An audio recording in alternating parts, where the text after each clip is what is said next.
Are those targeted ads in your Facebook feed a little less creepy these days? You can thank Apple for that. It's been a year since the iPhone maker introduced this pop-up, requiring app makers to ask its users if they consent to being tracked across the World Wide Web. About 75% are saying, no thanks, you're creepy. And 10 months later, Meta's stock continuing to tumble this week after a disappointing report this quarter. The company formerly known as Facebook was hit with the economic equivalent of a nuclear missile. Here's tech analyst Mark Mahaney. Facebook has talked about seeing a $10 billion hit to their ad revenue this year because of the Apple privacy changes. Me thinks that that's a little bit exaggerated, but it's no question, it's a big number out there.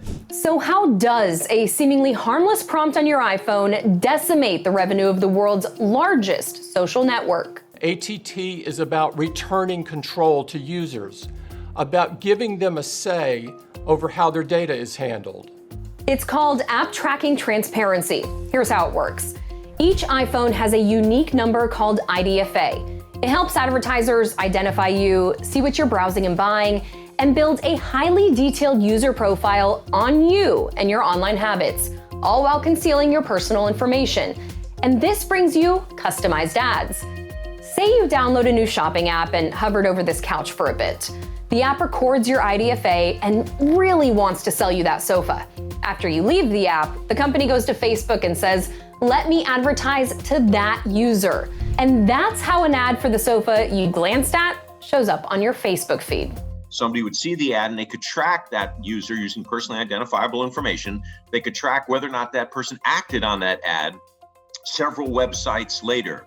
That kind of cross-platform marketing feedback, that is, whether the ad worked, it was invaluable to advertisers. And Facebook's ability to provide it lined its pockets with billions in profits.